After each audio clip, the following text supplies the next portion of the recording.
One of the most honest things ever said about government budgets didn't come from an economist. It came from a president who had spent his life making hard choices about national security. In 1953, Dwight Eisenhower said, "Every gun that is made, every warship launched, every rocket fired signifies a theft from those who hunger and are not fed." Eisenhower wasn't arguing about defense. He was describing a permanent truth of government. Every dollar spent is a trade-off. And today, that trade-off shows up very clearly in the federal budget, because most federal spending now runs automatically: Social Security, Medicare, and interest on the debt, which means the loudest fight in Washington are often the smallest slice of spending, the part called discretionary.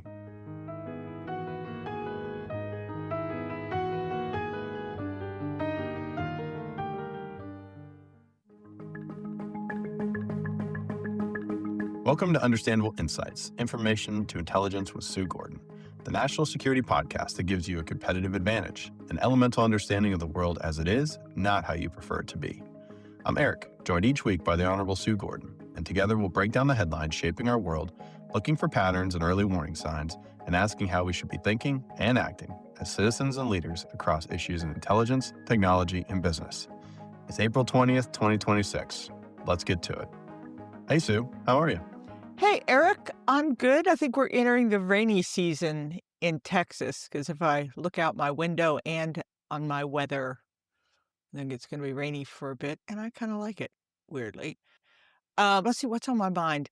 Iran is a bit on my mind, though we're not going to focus on that this episode, but I will come back to it maybe in the next episode because for all that I want to say, which is, oh my gosh, everything old is new again, where we seem to just be idling the same place.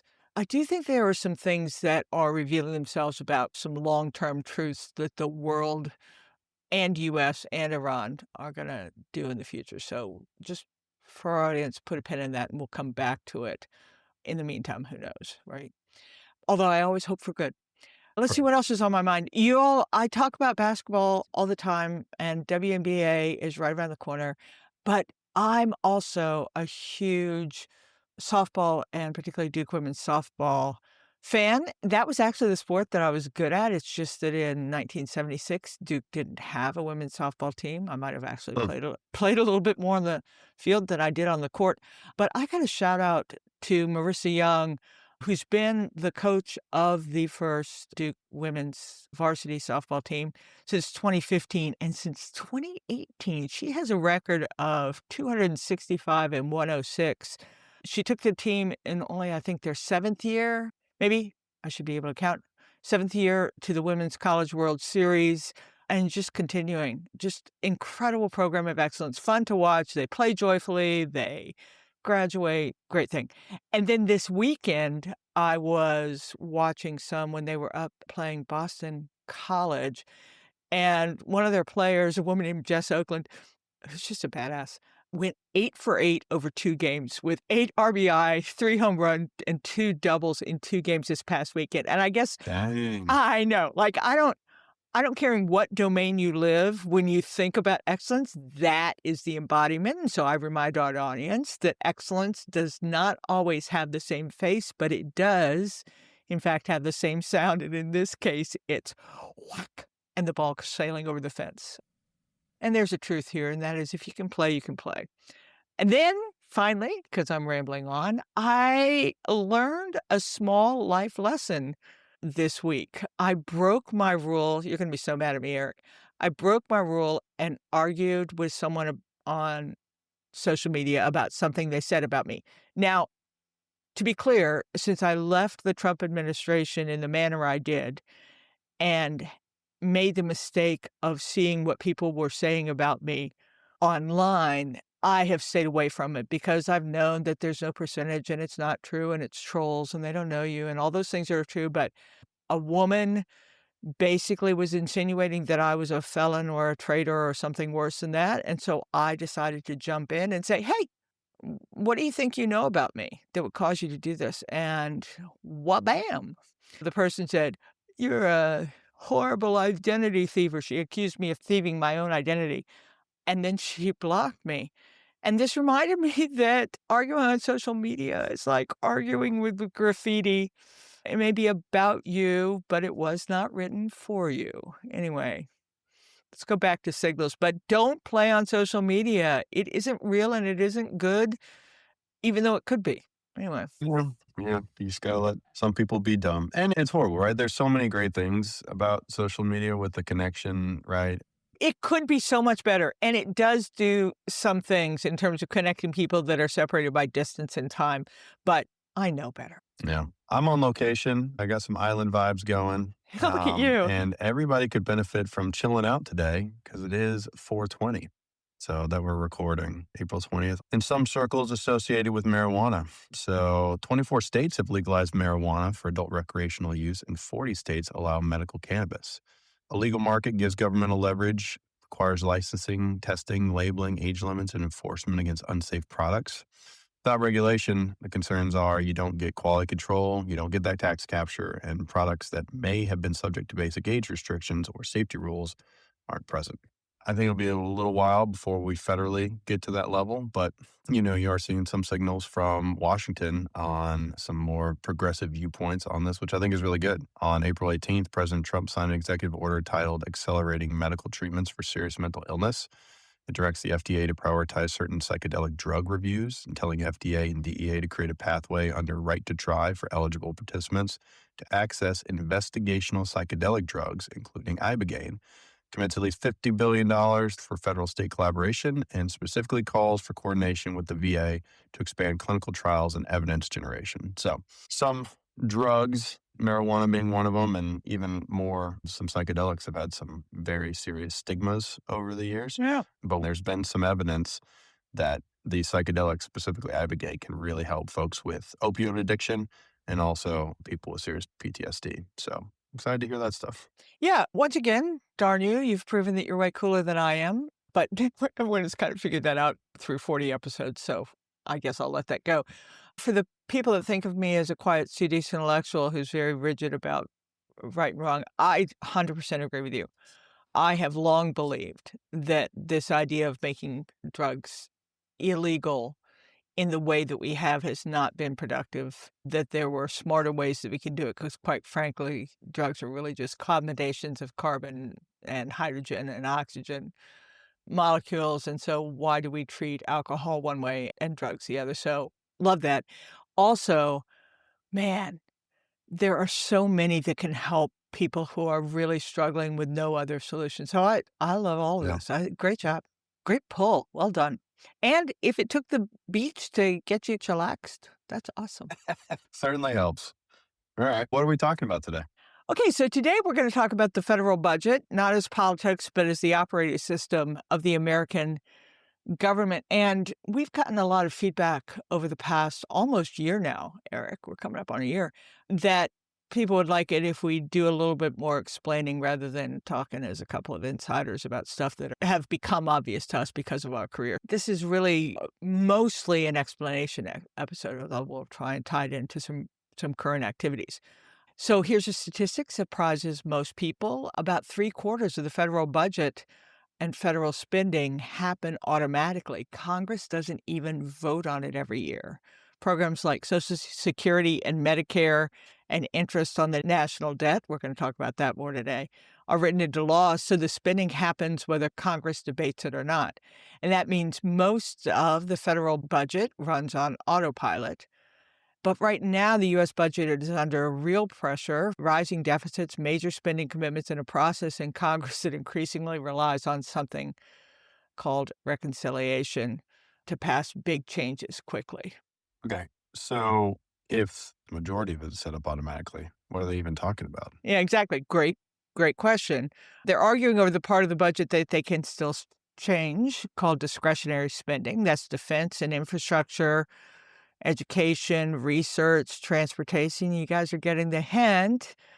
All these conversations about those areas are the ones they can actually affect at any time that they traipse into the more programs that are written into law, it gets contentious. And because mandatory programs keep growing automatically, the part that Congress actually debates gets squeezed.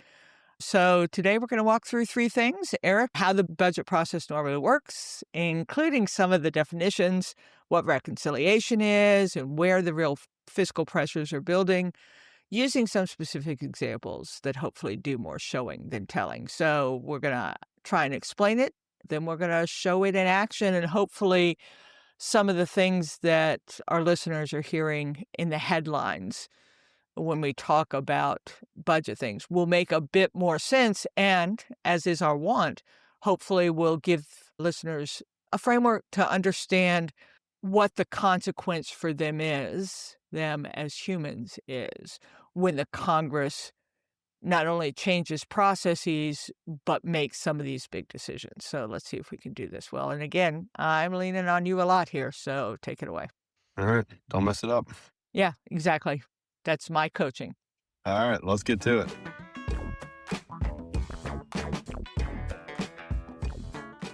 So we'll start with the normal budget process because most Americans, we don't think about this all the time, right?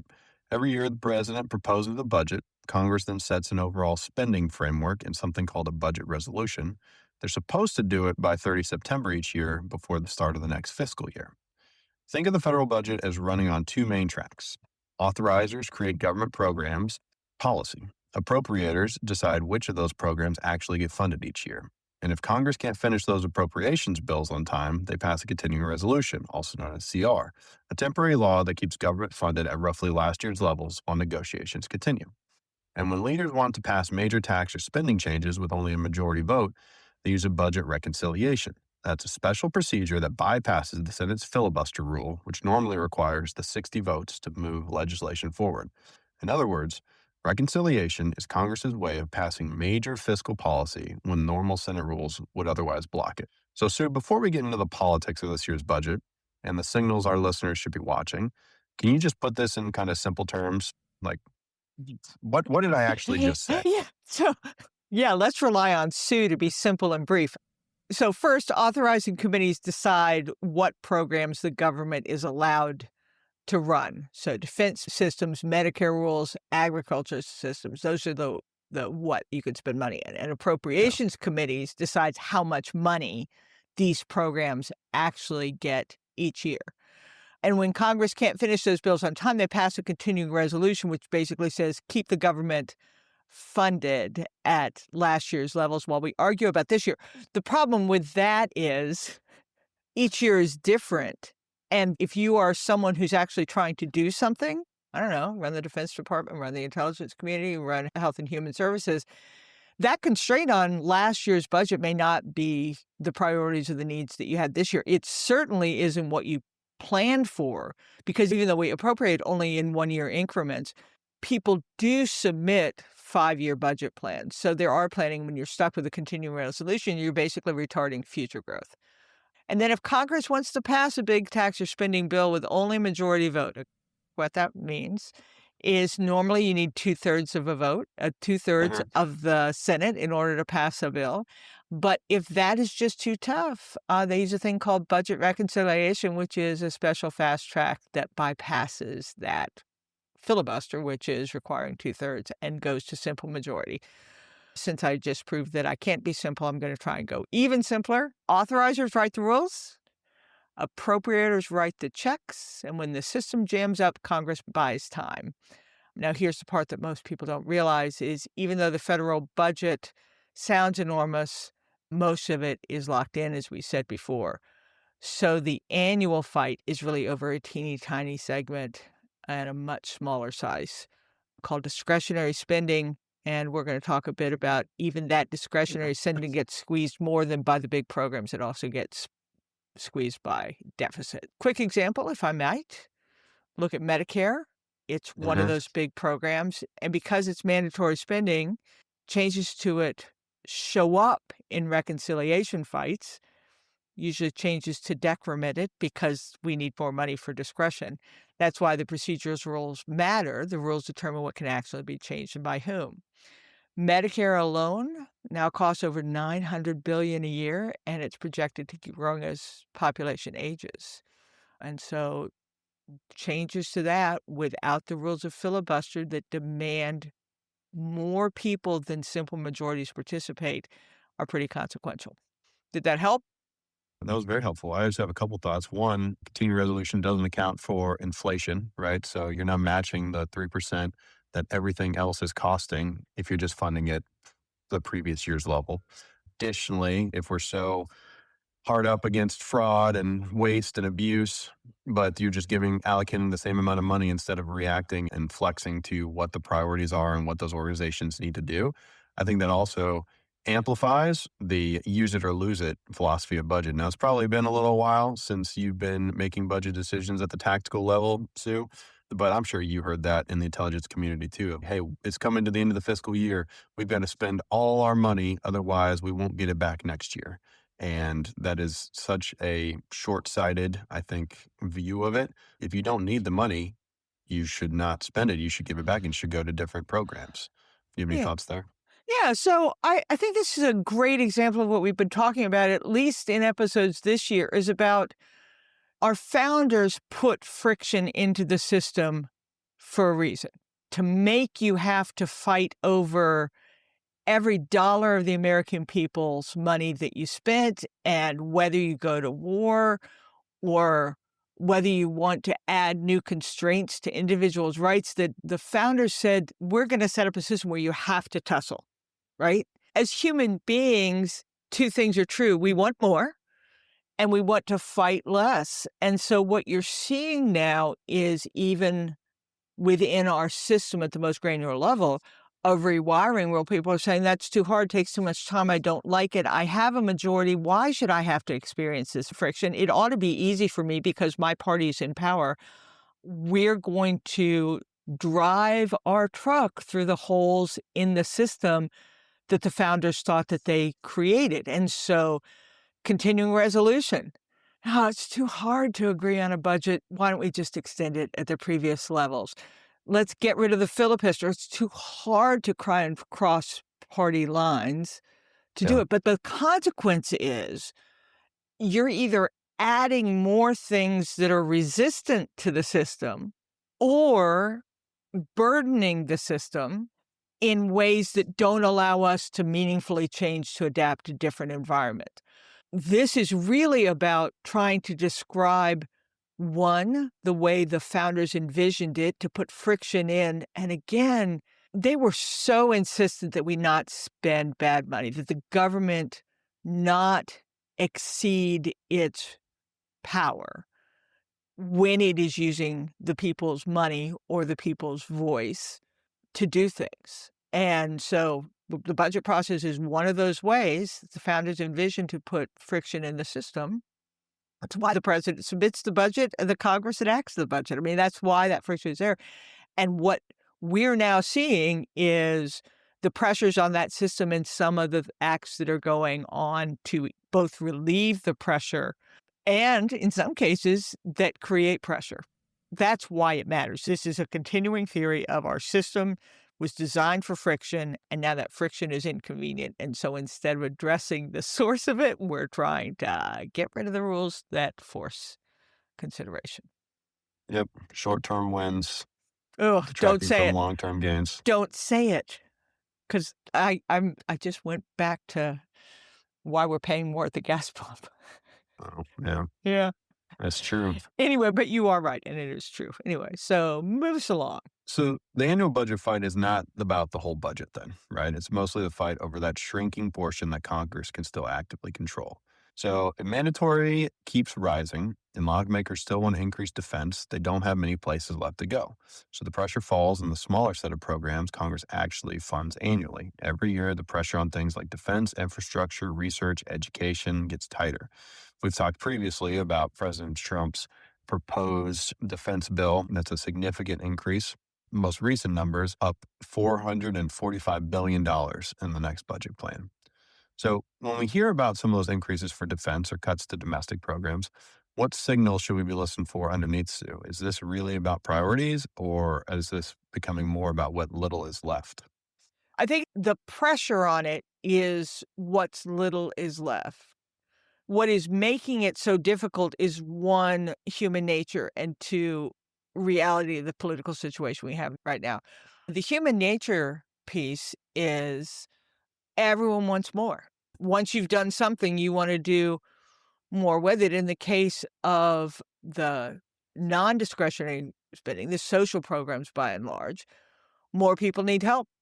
More members of Congress want to give it to their constituents. Our population has grown. The system is moving faster. There's more disparity between elements of our population, and we want to fix all those. And rather than the hard work of adjusting the systems by which we do it, over time, you just add more money and more money and more money. It's why we build up deficits, but it's also why the programs themselves grow on either side of the mandatory and discretionary spending.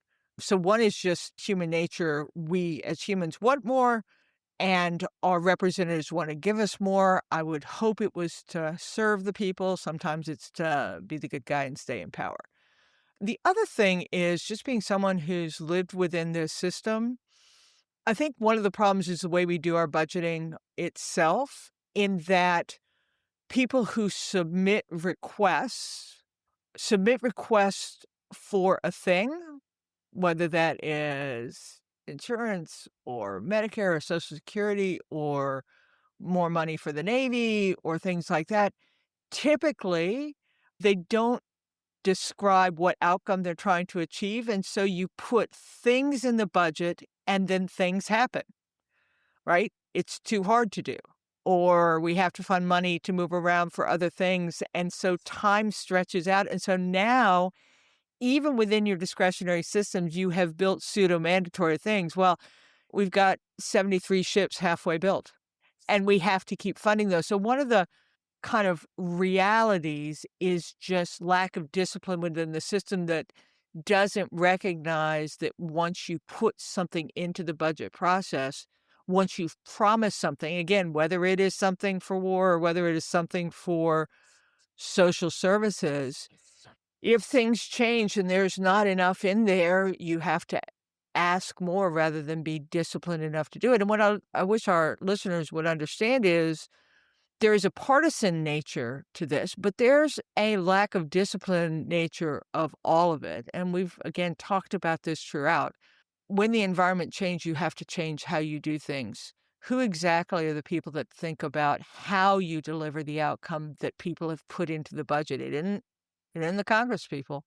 And now we have institutions that are hollowed out a bit by whether it's the cutting of the number of people that serve in the federal government, which sounds like a lovely thing to do, except who's going to figure out the new methodology? So what's weird about it when you think of it is huge human nature component, more.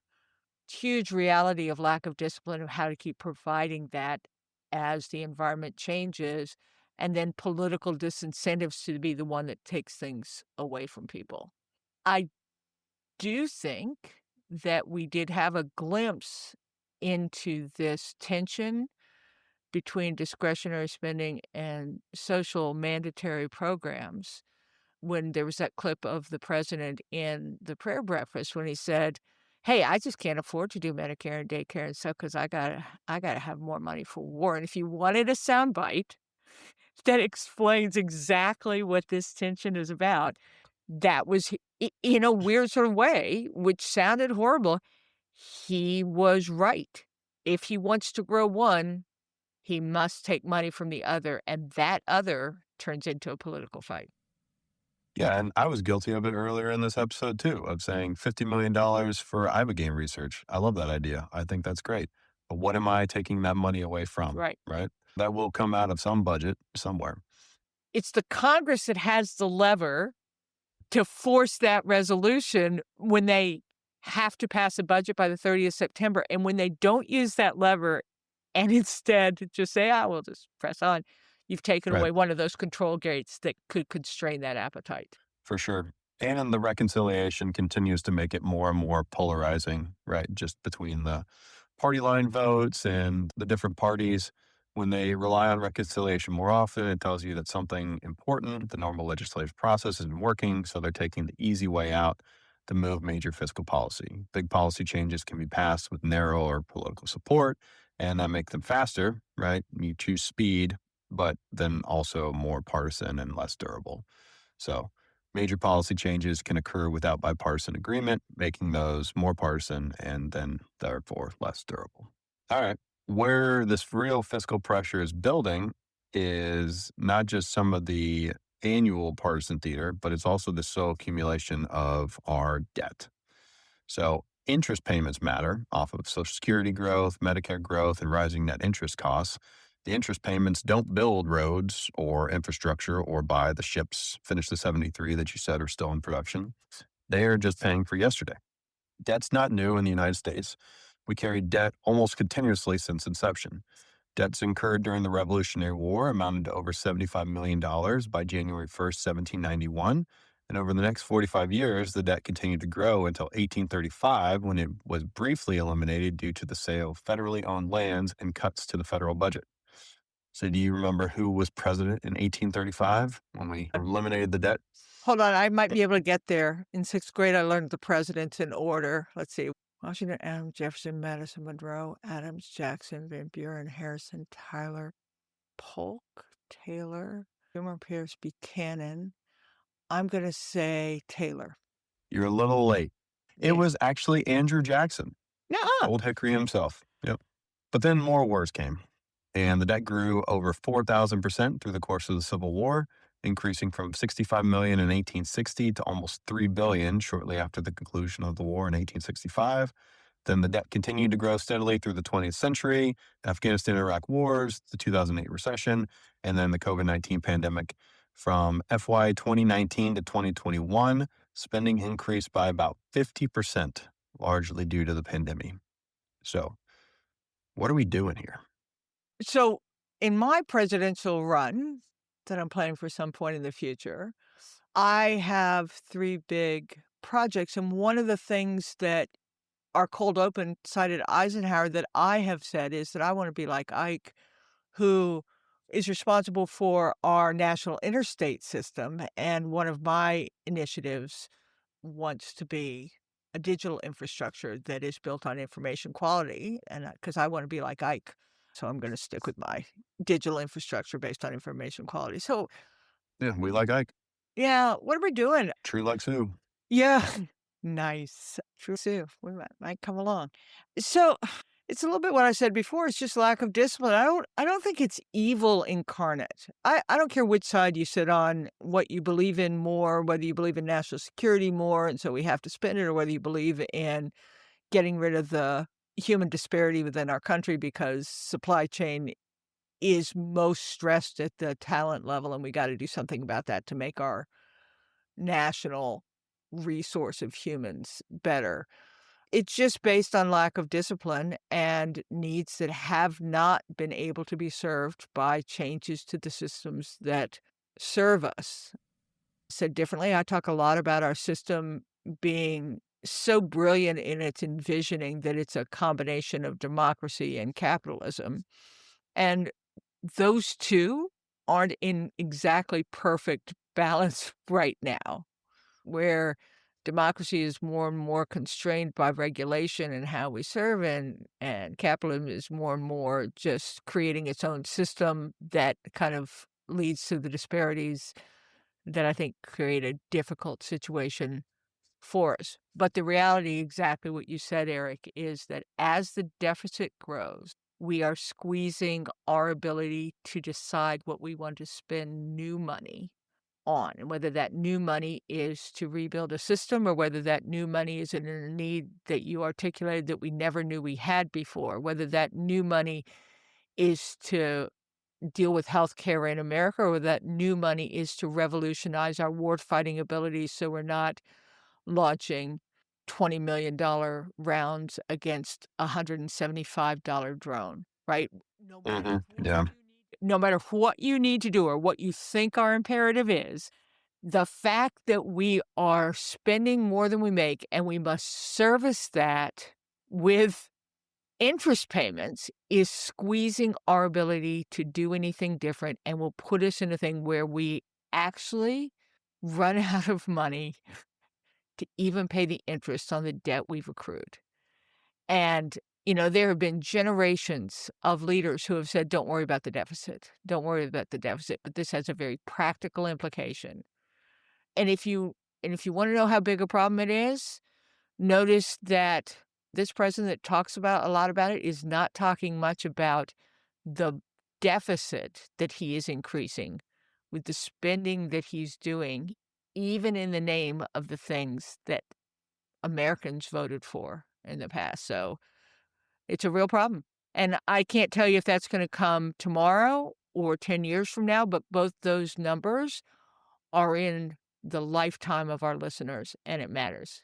Yeah, and I don't argue that it's an easy problem, right? Like, Mm-mm. oh, you just fix this and turn Yeah. this lever and fix it, right? There's a lot of smart people and fiscally sound people that have been in the government for a long time. It's just how do you balance those priorities? And we have to have those tough conversations, I think.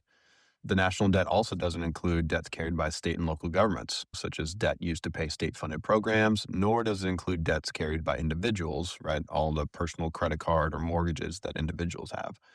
But as of March 2026, it costs $623 billion to maintain the debt, which is 17% of the total federal spending for fiscal year 2026.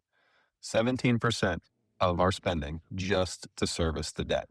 Bipartisan, all partisan problem. Don't sit back and feel good that there's a side to have on this one. This is stealing our future. It's stealing our future. And it is ultimately about discipline. And that discipline starts from the citizens, who they elect, and what they accept because of what we actually want. I love that you brought this up and said it so clearly. Say those numbers again. As of March 2026, it costs $623 billion to maintain the debt, which is 17% of the total federal spending in FY26. Okay, now we can move on to the impact on state and local, because that matters a lot in this environment because of the things we've said before about one of the things that Washington is doing is saying we can't afford to be doing all the federal spending, so over to you, states. I thought it'd be useful to take a look at some of the biggest spending states, and those are generally largest by population and program footprint. So these names you'll expect: California, New York, Texas, Florida, and then there's a tier that closely follows them: Pennsylvania, Illinois. Using Truth in Accounting's 2025 state review, which includes long-term bills such as pension and retiree health obligations, so not just annual operating deficits, the largest burden states include New Jersey. They've got a taxpayer burden of 44,500 and a shortfall of 156.8 billion. Connecticut is up there, Illinois, Massachusetts, California. Their taxpayer burden is about $21,800 and a shortfall of 294.1 billion. So you've got large population states, you've got small population states, but state debt tells us what kind of problem the state has. So, for example, California shows the risk of a volatile revenue model meeting durable spending commitments. So they have a number of pensions and or obligations as well. Then the Illinois, New Jersey, Connecticut, that's the danger of legacy obligations and the pension math. And then you've also got some Sunbelt states that show even lower debt can be squeezed by growth, infrastructure, and disaster costs. So you've got a pretty significant migration from the past couple of years of populations into Texas, into Florida now, people leaving California and New York because of tax implications. Well, now you've got more people there, but you don't have the infrastructure to handle those people that you forecast. So if Washington's running out of room in the discretionary side and states are not inheriting the same problem, they're different problems. Some are inheriting the volatility, some are inheriting pension, and some are inheriting growth costs. When you look at the annual budget, where do you see that real long-term pressure building in the federal system that then impacts the states? To go back to something I mentioned earlier, and we've talked about it throughout our podcast this year, and actually through every episode, there are real issues at the state level that need to be addressed. In many cases, were not sufficiently addressed by the federal programs that had been allocated to do this. And we started our Yeah. very first episode talking about climate weather through Kerrville. We've talked about energy segments and not just meeting the demands of data centers, but just the reality of weather impacts on that. We feel it here in Texas. Real problems with health disparities. And whether it's a pandemic that we have to overcome or whether it is just the reality of a burgeoning population that doesn't have access to the kind of care before they're ill in order to keep them healthy. I know in Central Texas, we have one of the worst outcomes for women who are diagnosed with breast cancer, not because breast cancer isn't by and large in early stages incredibly treatable, but because you don't have access to the kind of information or to the screening or to the diagnostics that you need. You don't find that you have it till you're too late in the process. And so I think we're already feeling it. There's a rub between what is necessarily being offloaded to the states, whether that is because there isn't enough in the federal programs or because the federal programs are not meeting those needs. Where's it going to come from? And Yeah. how are the states going to manufacture it? We've talked about it throughout. When you hear some of the rhetoric that comes out of this administration that talks about what they're going to deny to the states if the states have the wrong politics, what's the response you hear? Well, then we're not going to give you our money. How is that going to work?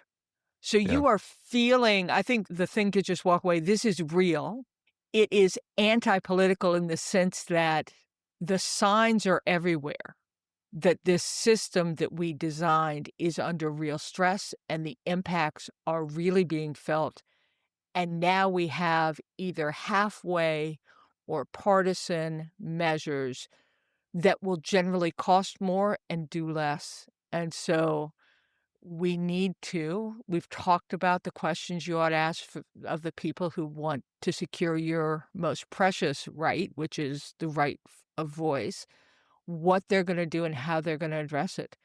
When you go to your town halls, when you write your congressman, ask how these things are going to be resolved. And then when you listen to numbers about how we're decimating the federal government, don't be clapping your hands because someone has told you they're corrupt or massively fraudulent. Ask yourself the question, how are we going to have a system rebuilt, even if it includes states, that is going to make sense of this moment? So big, important times that I hope we can help people navigate, or at least if we don't have all the solutions, because we don't, we can help you understand it and to ask questions that are relevant to your situation and to the things you care about.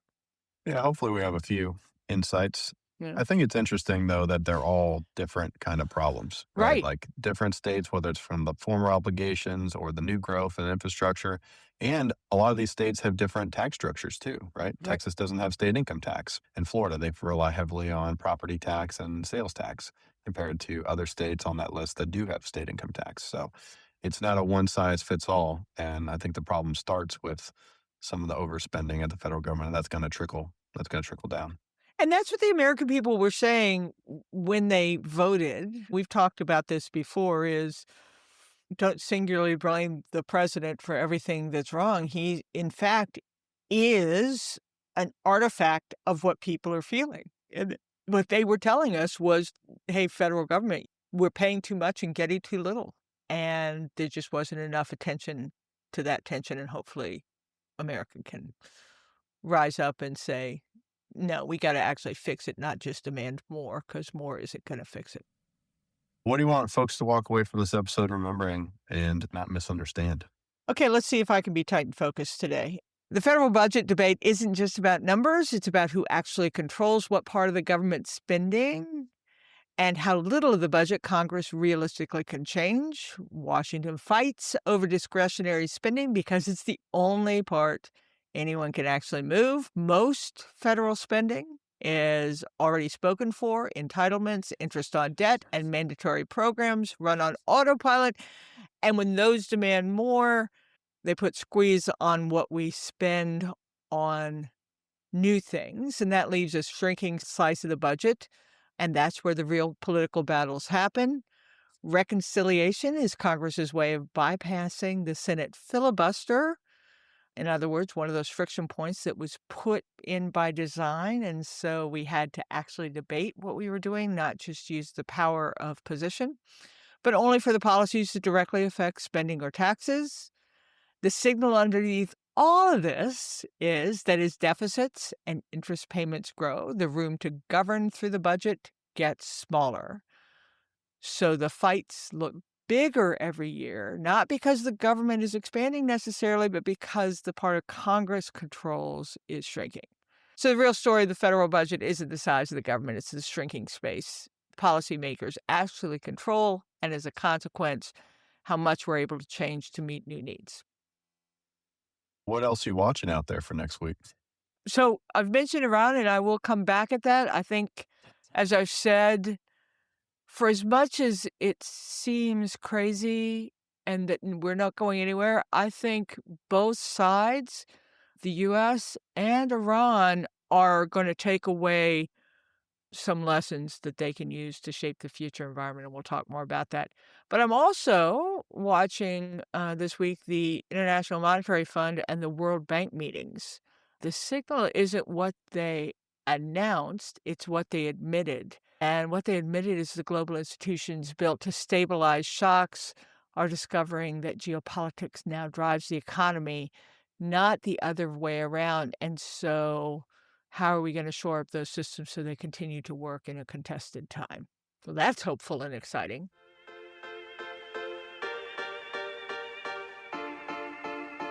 Well, that's what we're watching and how we see it. Thank you for joining us, and no doubt there's more to come. This country's strength isn't in its power, industry, or government, but in its people. We love talking with you, even if asynchronously. We always love to hear what you think of our direction, focus, and insights, because it is, in fact, the conversation that keeps us going and inspires us to find new to share with you. Anyway, so join us next week and each week for the Understandable Insights podcast, wherever you listen. And as always, go forth, do good, and for goodness sake, be kind to one another. It makes all the difference.